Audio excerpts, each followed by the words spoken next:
Peter, good to have you on. Yeah, thanks for having me. Really, really excited that you came in today. Thanks for taking the time. I think that you used a word when we were catching up prior to this that I thought was really interesting, which is wartime CEO. You're running a company right now. It's very successful, one of the hottest tech companies in Utah. And we started our companies at the same time, which we will talk about. But things when we started our businesses are very different than they are today. Yeah. How are you handling that? How are you navigating that as a CEO? I think there's two words that come to mind, and perseverance and perspective. When I think about perseverance, I think having the mentality to, get through challenges, knowing that it's probably not as bad as it seems, but it's probably not as good as it seems in the good times either. It helps you shape the perspective that you have. I mean, one of my favorite quotes is by Woody Allen, and he says 80% of life is showing up. And I think when there's bad times, there's challenges, the worst thing you can possibly do is crawl into a hole. You got to show up in front of the challenge and use it as a learning experience, and understand that, every market is, riddled with challenges. Like there's no such thing as like a completely healthy market. Every business leader experiences adversity. They experience variables that they didn't think of. And that's why it's not for everyone. I grew up seeing my father fail and succeed, and his demeanor always stayed the same. And as a child being raised by him and my mom for that matter, I appreciated that because I didn't have anxiety over whether or not like that would change my childhood. But looking back at the challenges he went through, he went through a bank failure. His investors kind of walked away from a project. He was a home builder. And that didn't change him as a father. And I think as a business leader, that applies to kind of how you run a business. Like if you let these challenges shape the way you act and your confidence level, if it rattles you, then that flows all the way down to, those that follow you, those that are working with you. And ultimately it can shape the whole culture of the organization and cause a culture of panic. So yeah, we've been hit with a trademark infringement. We've gone through a pandemic. We've, I believe we're in a recession. Some don't. There's inflation. 2 weeks ago, there was a bank run on our bank. What's next? Bring it on. This is what separates the wheats from the tares. I fully agree. I think one thing I've always respected about you, knowing you for several years now, is just you seem to be one of those CEOs that's cut out for moments like this. And I'm assuming that you feel a competitive advantage when things are going bad at the macro, right? With whatever's going on, bank runs, pandemics, et cetera. How do you describe, perseverance and perspective? Great.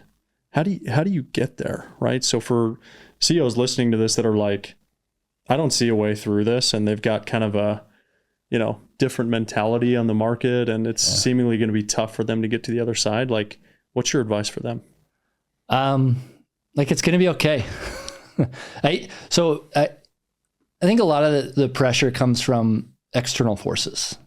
If you have investors that are acting upon you and not acting with you, I think that matters a lot. So who you partner with, who you employ, who you surround yourself with, these are all factors that matter when things aren't going great. And not that Jeff Bezos is the model of the perfect human being, but there's a quote that he had in an interview once that I've always kind of thought of, and I think it's cool. He says the mark of a successful entrepreneur is in how well his network or her network supports them. So me knowing that my wife won't divorce me if I fail in business, that provides a ton of confidence for me. Me knowing that my investors that back me won't think that, I'm being lazy if we fail.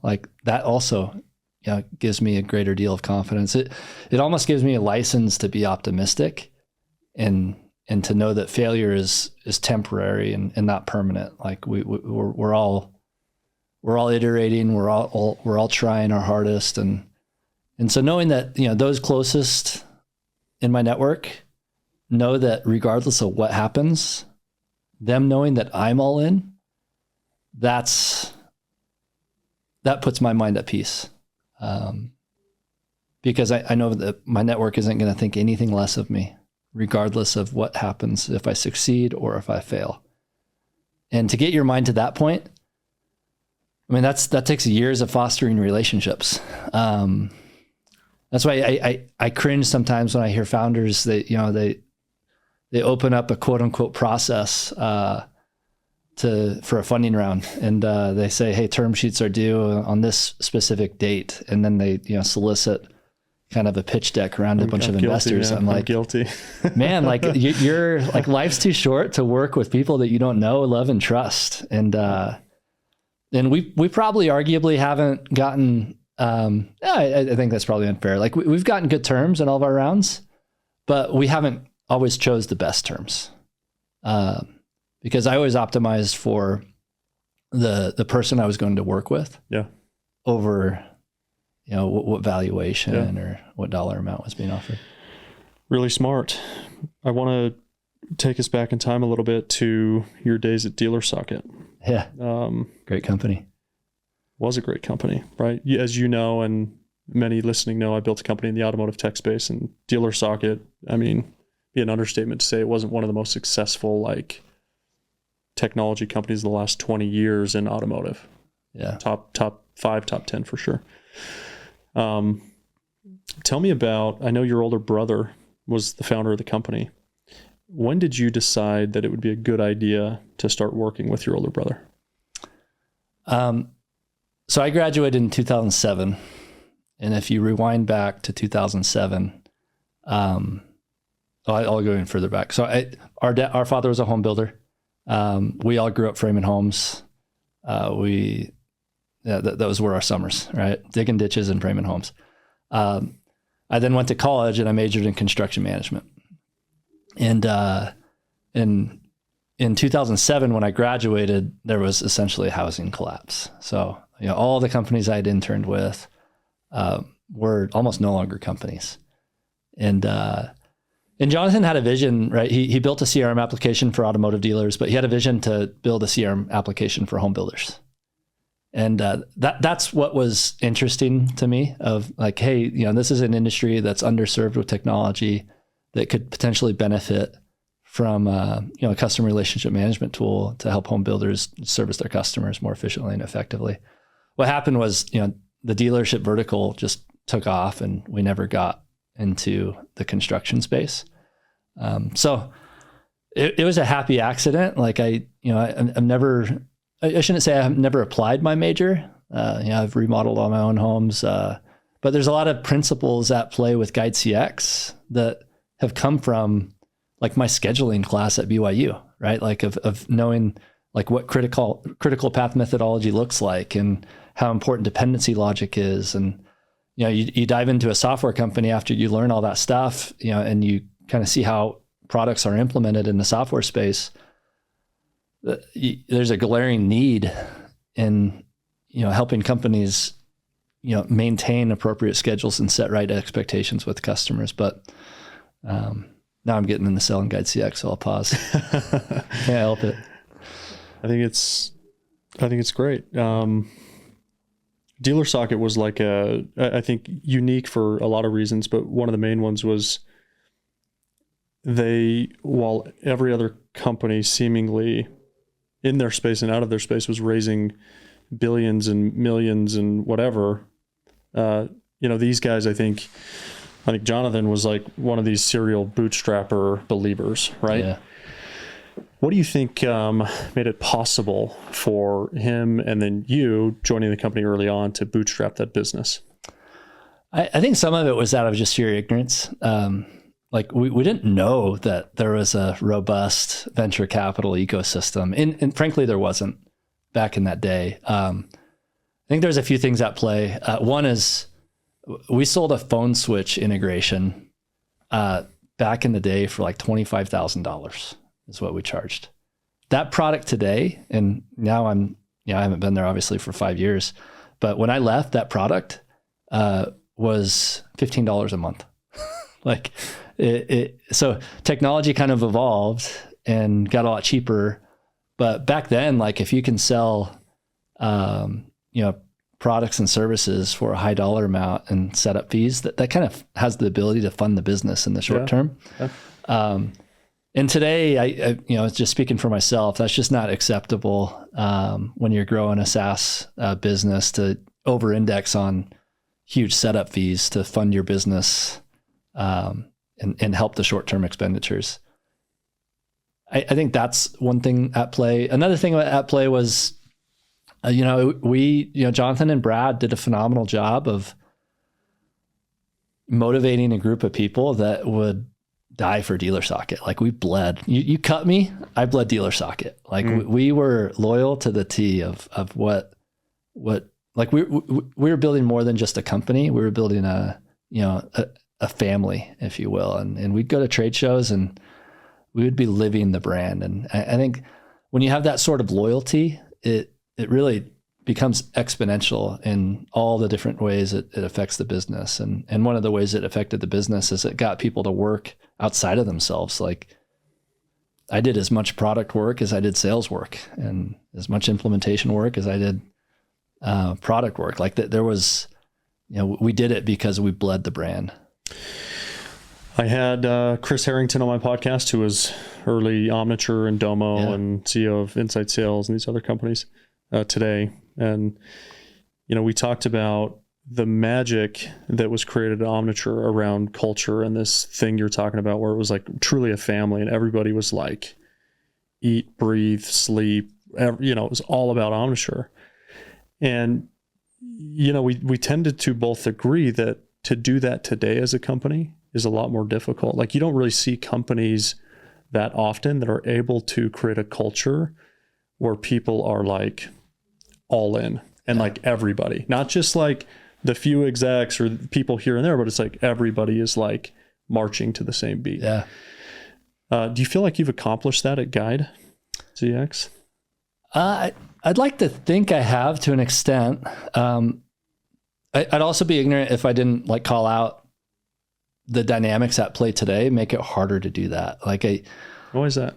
You take just growth, with all the money that's being invested in the SaaS ecosystem. Like there's no choice but not to raise money. Like you either grow or you die. And, especially if you're building a category, it's like speed is the name of the game. Yeah. We're a category creation play and we need to work fast. We need to solve problems fast. And that, the playbook is to, raise some capital so you can accelerate that growth. And that affords you the ability to experiment in different directions. And sometimes those experiments fail, sometimes they succeed. But if you're a team that kind of is part of an experiment that isn't successful, that's an aspect that affects your culture. Yeah. And so you just have to be conscious of that as a leader and help people understand that, hey, there's a bigger vision at play than maybe just the project that you're working on. Yeah. I think also one thing that we've done a really good job at is we're 100 employees strong now. People can say the first 50 employees shape the long-term culture of your company. I think it's probably the first 100. Like call it what it is, but if you're not involved in an interview process with every single person you hire, like early on, you're taking a huge risk as a leader in letting other people shape the culture that you want. And so, having me, for instance, like interview first, our first 50 employees, that was my goal, to be involved in every single interview. And not just interview for the skill sets that we needed in that moment, but more of like, hey, what do you represent as a person? Like, what's important to you? What attributes do you believe that you have? And, the things that were important to me were empathy, confidence, optimism, and level-headedness. Like those were the 4 things that I felt like I wanted every early stage employee in my company to have. And I think for the most part, I know for first 50 employees, like we nailed it. Not all 50 are still with us, but we those first 50, like those are your second tier level employees that are now going to be interviewing the rest as you kind of build that extra layer in your company of management team to kind of get you to that next rung of the ladder. You exited DealerSocket. DealerSocket was acquired by Vista. Yep. Talk about how that deal came together and then your transition out of DealerSocket and, how you came up with the idea to ultimately start your next company. Yeah. So Vista, ultimately I'll just start with, they acquired the business, right? Obviously there was due diligence and there was some confidence in our play and their belief in our ability to kind of control anything and everything that happens on a computer within a car dealership environment. Like that was exciting for them. And it should have been, it still is.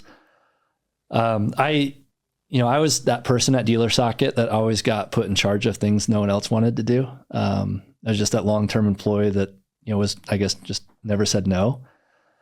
And one of the things that I got asked to do right after the Vista acquisition, in addition to my current role of leading the sales org, I got asked to roll out the Vista standard operating procedures. The acronym they used were the VSOPs. If you've been a part of a Vista acquisition, you'd know that well.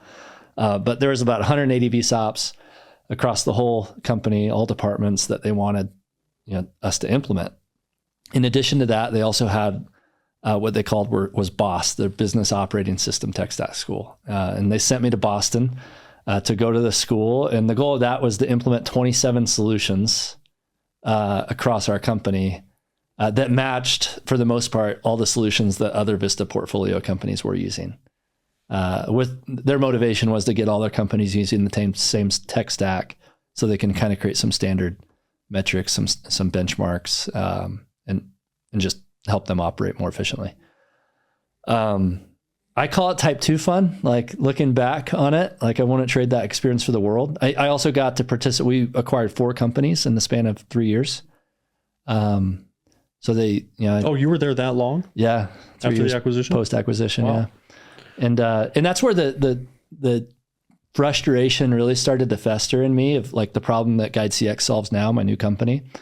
As we acquired these companies, I started to realize that, wow, like we're not the only ones that had a hard time keeping customers on the same page after we sold our product to them.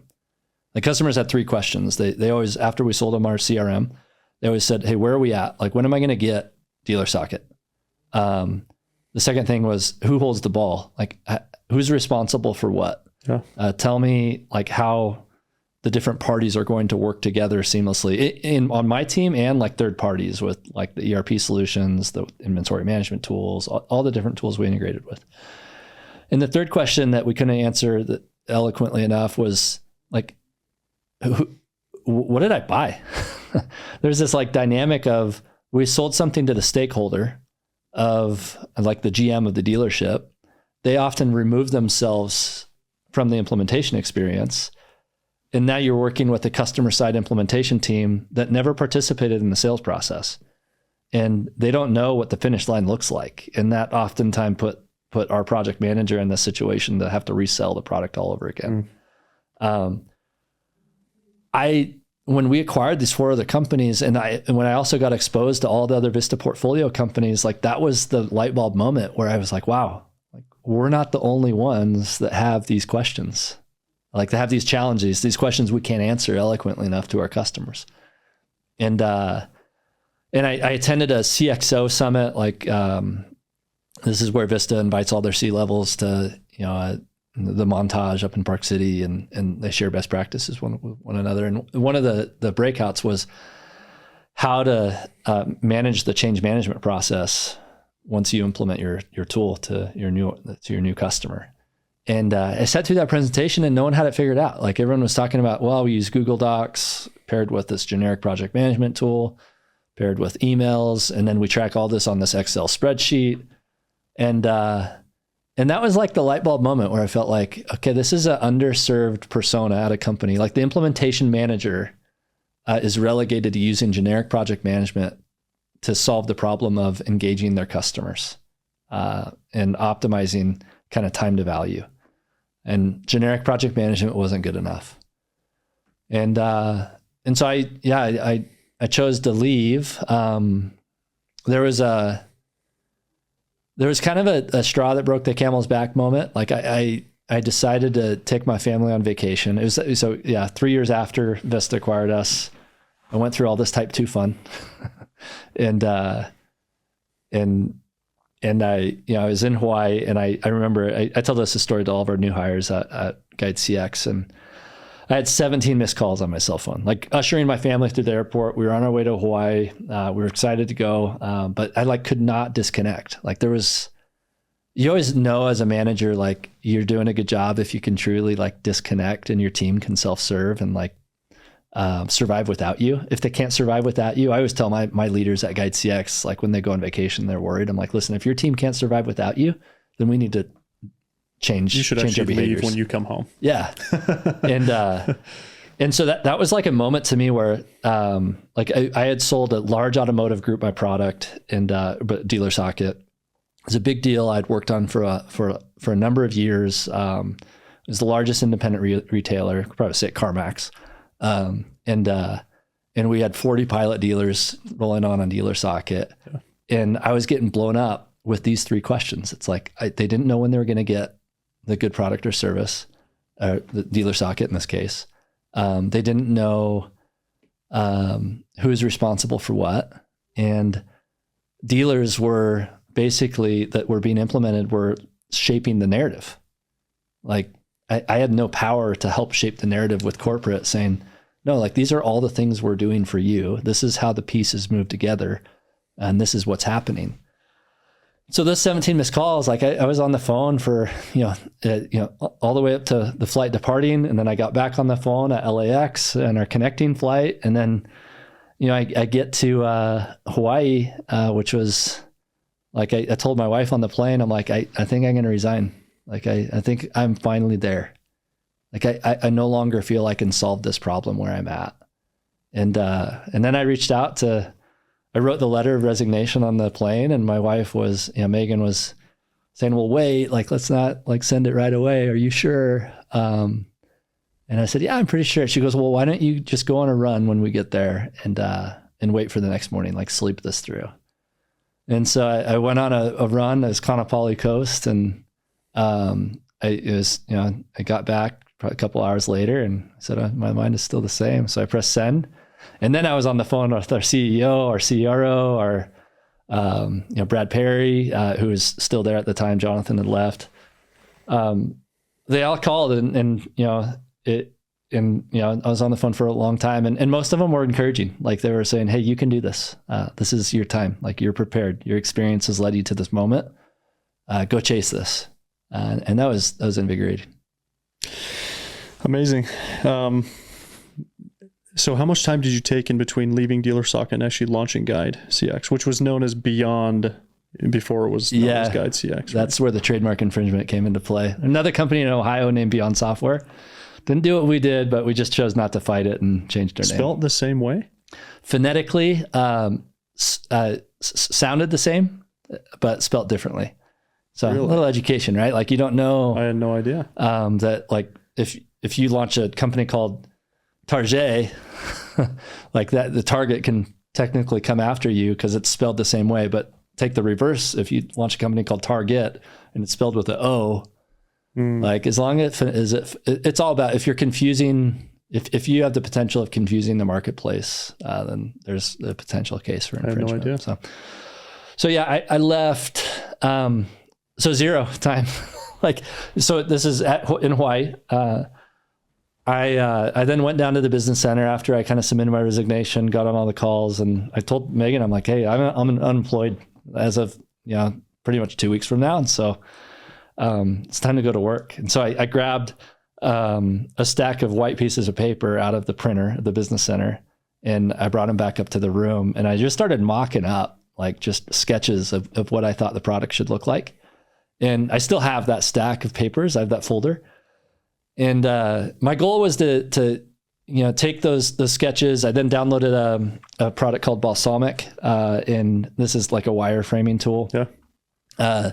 On my flight back, I kind of translated those sketches into Balsamic, and then I hired a designer here in Provo, and that was the start. Like my goal is to get it's just high fidelity mock-ups that I can put in front of a customer and start validating. And I read 3 books during this process, and they were all recommended to me. And I kind of based my whole methodology around building the product off of these 3 books. The first book was called The Mom Test. And the premise of this book is like, don't ask for feedback from people that are like your mom. Like if they're anything like my mom, they'd always just say you're amazing, even if you're not. Right. So like those are the worst people to get feedback from, like people close in your network. Yep. Second book was The User Method. And that's the Henry Ford example, right? Like he innovated, he built the automobile when arguably like he probably could have just iterated on the chariot and figured out a way to, put more horses in front of it. So he focused on the problem and kind of created the automobile based on his intuition. And then the last one's the most, probably the most popular, and that's Lean Startup by Eric Ries. Like, don't build the rocket ship, build just what will fly. If there's too many controls that you're trying to figure out, like you're not going to be able to manage them all, and you're not going to make great decisions. So just build literally what will be used, the minimum viable product. So applying kind of that, the triangulating those theories, I searched second level contacts on LinkedIn with people that had implementation in their title, in their job title. And I found 118 different individuals that worked at 18 different companies. And I asked them all the same 16 questions around how they delivered their products and services. I did that the month of November. So I submitted my resignation at the start of November. And I got high fidelity mock-ups by the end of November. And during Thanksgiving, like right after Thanksgiving is when I started my calls. And so all of December, I made these calls, did research. At the same time, I had high fidelity mock-ups kind of saying, hey, would you use this? This was helping me perfect what was going to be in my MVP. At this time, I was bootstrapping too. And that helped me shape kind of what the product was going to look like. Out of those 116 customers, I had 14 of them sign a pilot agreement. And I didn't know what I was going to charge for the product, but I knew that I needed to get some level of commitment from them and not just tell them that, hey, you can use this product for free with no like signature. I think the value of getting a signature is they had, lots of people can't, like no one at any company can just sign a document, right? They need to like ask their manager, hey, can I, commit the company to this pilot agreement? There needs to be a bit of a process, even if there's no cost to it. So going through that process helped there be like some level of commitment with these 14 pilots. And in the pilot agreement, it basically indicated that, and this was, I told them I was going to have a product in March. I had like a solid day, March 19th. My birthday's March 21st, so I always remember like that week. March 19th was the date we were going to launch the product. And that indicated that date in the pilot agreement. And I said, you guys can use the product for free. I just want your feedback. But on July 1st, I'm going to tell you, I'm going to start charging for it. And on June 1st, I'll tell you what I'm going to charge for it. So 30 days in advance. So I went through that process, spent about 3 times what I thought I'd spend going through that. And that was a little painful. It's coming out of your own bank account. And, but incredible learning experience. And what was cool is 9 out of the 14 companies became paying customers on July 1st. So only 5 said no. It's impressive. And in 5 of those 9 today are still customers. Wow. So that's amazing. Can you share how much you invested, personal capital, before you went and raised money? Yeah, about $400,000. Yeah. I had Megan and I, my wife and I, we sat together and we said, hey, what are we willing to put towards this? And that number was $100,000. So you went a little over budget. Yeah. I mean, we went all in. I mean, it was, and I think that's part of the reason why I was successful. It's like, we burned the boats. And one of the things I told her, I'm like, hey, like this might seem really risky, but like, if it doesn't work, I'll go get a job at another great SaaS company. Yeah, like, what is the risk? Like I know I can sling software and make a couple $100,000 a year and be successful. Like, so I don't know, maybe I had a little confidence in myself that was not validated, but like, that's what got me there. I didn't see it as, I think startups are the best kept secret in the workplace. Like, you learn, you get paid to learn. In my case, I paid myself to learn, but like, when we started raising money, like, you get paid to learn really fast and you get phenomenal experience that you're just not going to get when you're a smaller cog part of a bigger wheel in a big company. I think it's totally understated what you putting personal capital into a business will do, right? So can you talk about all of the advantages to putting your own money into your startup? Yeah. You're going to make decisions differently. I mean, I always say money clouds judgment at the early stages. Yeah. I remember going to networking events with other founders in the startup ecosystem. In Utah, it's awesome. We have a great ecosystem. And I would always be asked at those events, like, well, how much money have you raised? And I'm like, I would say, no, I haven't raised anything. Like, I'm bootstrapping. And then I would ask them, I said, well, you've raised money. How many customers do you have? Oh, we're pre-revenue. And I get there are certain markets and certain plays that require you to build out a product and make it more robust. But you were asking the right question. Yeah. And so here I had probably $400K of ARR and, 0 investors and just bootstrapping this. And I think we made decisions a lot differently. Like, we were a lot slower and methodical and, what we decided to put in the product in the early stages. And if you look at what my MVP had versus how it is today, there are things in our MVP literally that we just launched last month. Like, it took us that long to get to that holy grail spot that, like, I had skill set management in my MVP and this idea of having resources and capacity management integrated into forecasting the end date of a project. All that got thrown out the window because we couldn't afford it. And it forced us to get the right customers first. And ultimately I think it was a good discipline. It was a good way to force discipline. The other thing that I think on the downside, so just being a little vulnerable, I hired my first employee, who's now my co-founder, Todd White, in July of 2018. And that's when I told him, I'm like, hey, this is like selling ice or fire to Eskimos, right? Like, this is working. And I had, these 9 customers that were live, and then we started, like, I hired him, we started, and we were both selling together. I was outsourcing my development. And we then found out really quickly, like, it was really hard to sell like $100 a month deal. Now our ACV is like 20K. So it's like going from both extremes. It's hard to get something off the ground, especially when that category doesn't exist. And so without proper funding, like, we moved very slow. We then brought on another individual that we still love. And he sold for us for a while, and, we were all having a great time. And then ultimately he came to us and said, guys, like, I can't continue to do this. We're not growing fast enough. Like, I need to, there are other opportunities that I'm giving up on that, like, I just can no longer say no to. And so speed, ultimately, I mean, the lesson was, if you're not growing quickly, you're not going to optimize for the best talent. So I think there's a fine line. Like you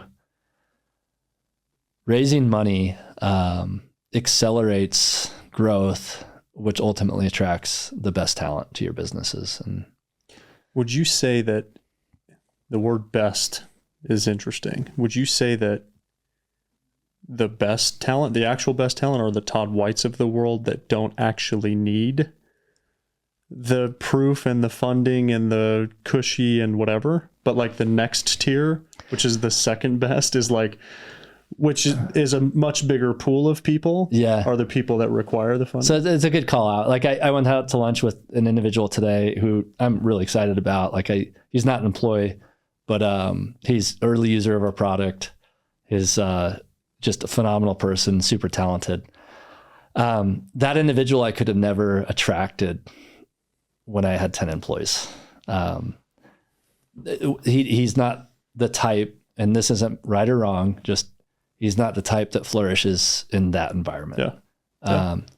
And so, but today, because we've grown as fast as we have, like we're at a stage where we've reached a critical mass. We're at like, I mean, I tell our employees, it's like escape velocity. Like now this is our time to just, spread distance between us and our competitors. We've achieved some pretty incredible things that now allow us to attract kind of this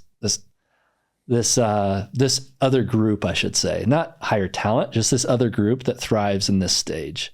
And to me, that's what enables you to accelerate growth. Like you get to those stages faster, which enables you to be attractive to the right people at the right times, if that makes sense. It does. Why did you feel necessary? I mean, one thing you said is you basically put in your resignation, and that same day you're planning your next company. Why did you feel necessary to seemingly rush into building Guide versus like taking some time? I just don't operate on any other gear. I think that'll happen, and this is a long time's out, but let's say Guide has a successful exit, or we be acquired, or we acquire someone else, or whatever happens with our future. I'm a builder. Like so I shared an analogy with one of my employees last week where at DealerSocket, my progression flatlined. Like I was asked to sustain post Vista acquisition, which is okay. Like that's a playbook that a lot of people flourish in. But I was never earning more, but my progression stopped. And, then I jumped into GUIDEcx, and I was never progressing more in my professional career, but I was never earning less. Yeah. But I was never happier. Yeah. And so jumping right in, like I was excited to build. I was excited to create something that didn't exist. I remember when we got the product to the point to where we had a login screen. Like I sent that around to everyone. I'm like, dude, I have a login screen. And then they said, well, what happens when you log in? I'm like, nothing. But I can do it. But yeah, you go to the URL and like it's there. And I don't know. It's just like these product launches that then would continue from that point. It's like Christmas every morning to me. And so I think to answer your question is feeding my happiness. Like, checking that box in my life of building something that, is tangible. And also I think, I grew up seeing my dad, like they talk about work-life balance. There was no work-life balance for my dad. It was life. Like I like seeing him at his job was me understanding what life looked like. And that's what I want for my daughters. Like I have 4 girls. At their age, like I wanted them to see me work. And I wanted them to be intimately aware of what I did. And to this day, like they're always around the office. Like we, all the employees know them, and that's how I grew up. And I think like it's important to have work-life balance, but I don't necessarily see it that way. I see it as life. And if you're doing work right, it's life lived well. I think I agree, but I need to ask some questions to make sure I do. I think one of the most understated, or not understated, misunderstood words, and I've said this several times on the podcast now, is balance. In Silicon Valleyville that you and I operate in, it's a very distasteful word, right? Yeah. When you hear a founder say anything about balance, you're like, oh, okay, stop. I did not practice this well, right? Meaning my priorities when I was running Drivably were totally out of whack. I didn't spend a lot of time with my kids. I didn't spend a lot of time with my wife. The time I was spending with them, I wasn't, if you will. Yeah, you weren't there. I was there, but I wasn't there, right? And I felt a lot of guilt for that after my wife almost passed away. Mm-hmm. And so one thing that I preach, and I will do it until I die, is like finding balance, and you can call it what you want. I'm going to call it balance for entrepreneurs, is actually a competitive advantage, because when your relationships are right, when your health is right, when you take time to do things that you love to do outside of work, it creates energy. And when you translate that into your workplace, even if you're spending less time, you are better when you're operating than when you don't do those things. Okay? Yeah. Do you agree with that, or do you disagree? I think I probably see it through a different lens. I see it as, how open and transparent are you with the things going on in your professional life with those that you love? I think those that put a wall up in between your professional life and your home and family life, I think it's easy for your family to get frustrated and kind of wonder, like, hey, what's going on with his life? Like, why is he a jerk to me right now? Yeah. And I think that happens when there's no perspective, there's no understanding, there's no transparency in those relationships. I will tell you this, like, my wife is as much of a CEO as I am. Like, I joked on a previous podcast I was on, I'm like, if you want the real truth, you should interview my wife. Like, she's the one that gets everything. Like, I'm the eternal optimist. Wow. You're going to learn a lot more from her than you ever will with me. And that's important to me, for her to be that intimately aware of all the happenings, in, challenges I'm coming up against. 'Cause, like, she's my partner, and I need her to help. Even though she's a stay-at-home mom, like, I don't see her as that. Like, I see her as much a part of this as anything else. And so I think that can be called balance. Some might argue that, hey, you're kind of bringing work into the home life. But my kids know when our big product releases are. And I show them, like, hey, this is what's going to happen. Cool. Like, my 11-year-old sits with, I have an Instagram photo of, like, her sitting with our top engineer learning how to code. Like, she went to Code Ninjas for a while. That didn't last, but she she understands, like, the mechanics of how a product comes to exist. Like, that's, to me, that wouldn't happen if I didn't bring work home to some extent. Yeah. So I think, to me, it's more of an equation of, like, hey, how transparent are you? And how much do you let people in that promotes that balance and that understanding with those relationships? I do agree, though. It's a fine line. Yep. And when you're with your kids, you need to be with your kids. Yeah. Do you think that being a parent is similar to running a company? Yeah, there's definitely similarities. Like, so my dad passed away 4 years ago. And I think he was a phenomenal parent. And there are a lot of life lessons I've learned from him that I now apply as a leader of our company. And it shapes my leadership style. One of them, give you an example. When I had my first of four children, I asked my dad, I said, hey, like, I'm a new parent. Give me some life advice. How do I become the parent that, you became to be? And he's humble, but, like, one of the things he said that I will always remember is, he goes, you need to understand, it's a lot easier to take the fire out of a child than put the fire into him or her. Meaning that, like, you can degrade and demoralize and erode a child's confidence really easily. But it's really hard to, like, push that confidence back in them. And so everything you do and say should be designed to promote confidence. And if you can do that effectively, then they'll be prepared for life. They'll be prepared to take challenges, to step into the darkness, to have faith that everything's going to be okay. And I think applying that same concept to how you lead, how you lead your employees, your team members. I'm not one that manages by fear. Like, I manage by motivating individuals, and I I want to be one where everyone always looks back at their relationship with me and thinks that, wow, like he helped me be a better person. Like I'm a more confident person because of working with Peter.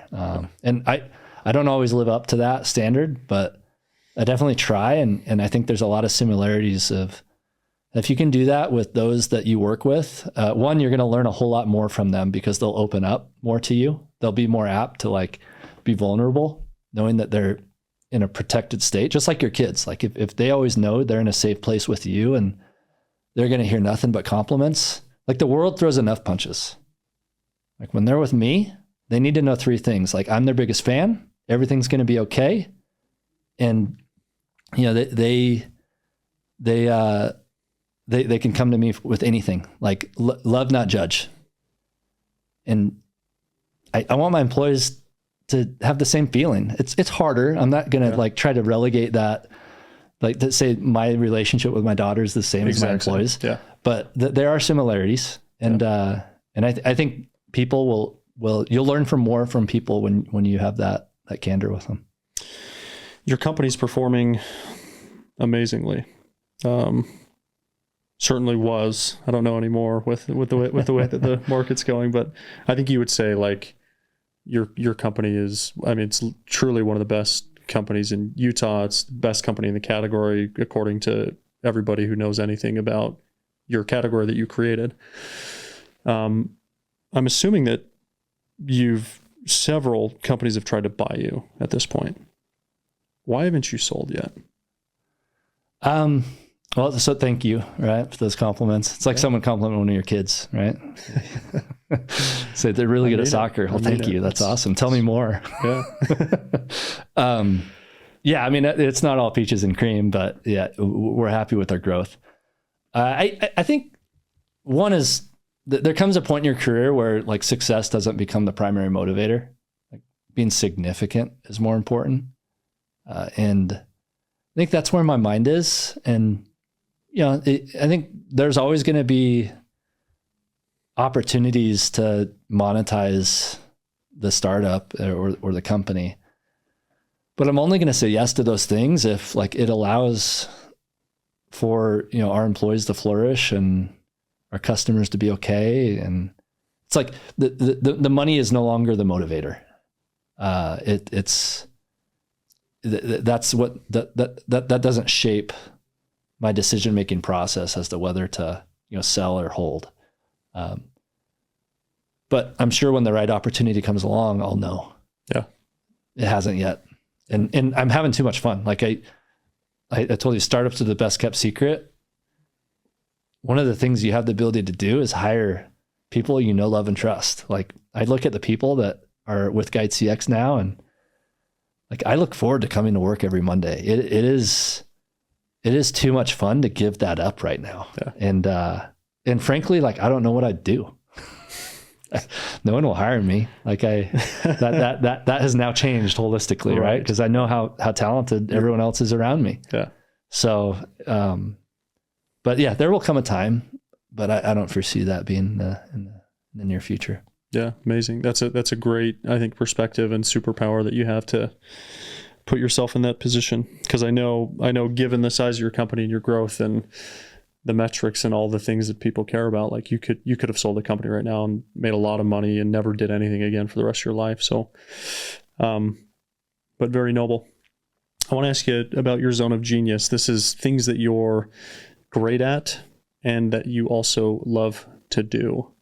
What are those things for you in business? In business? Yeah.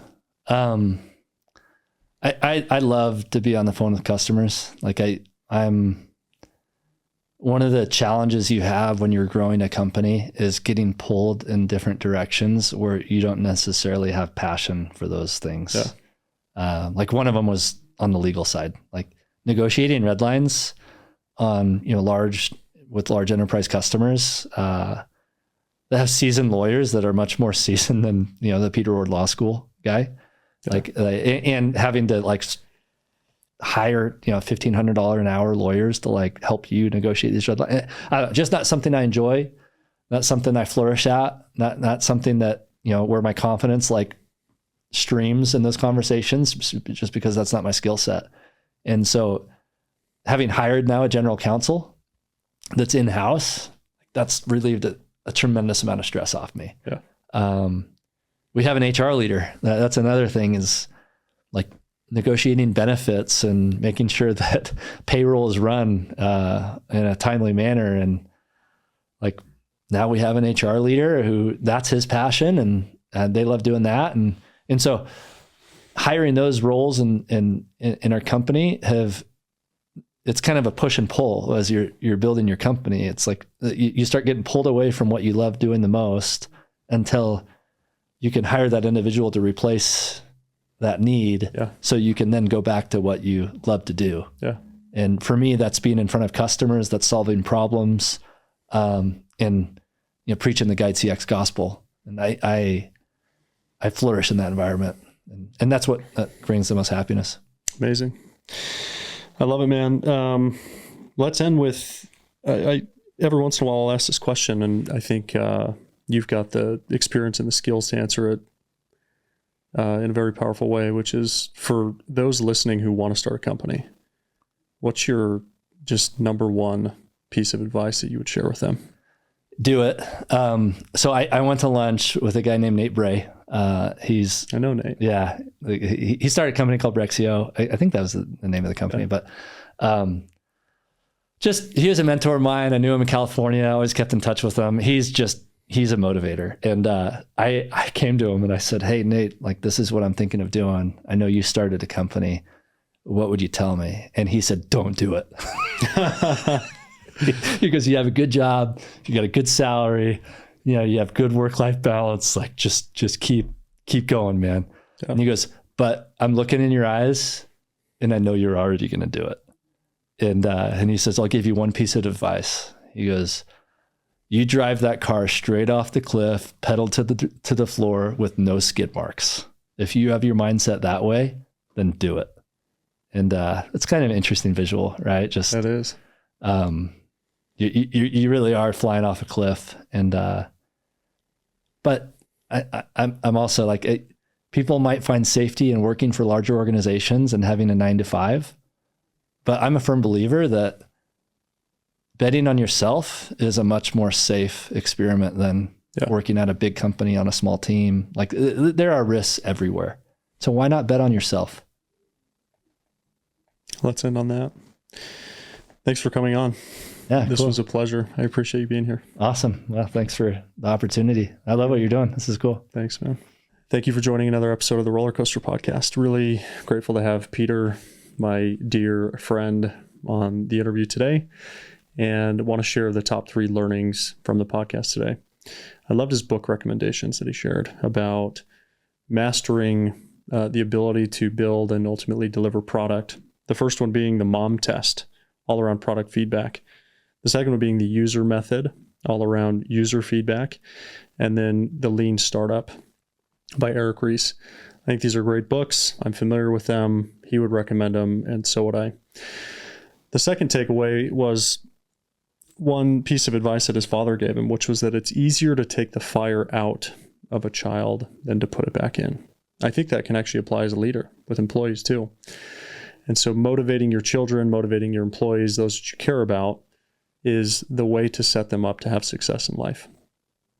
And number 3, if you're thinking about starting a company, just do it. That's another episode of the Rollercoaster podcast. Thank you for joining. Please like and subscribe, and we'll see you on the next one.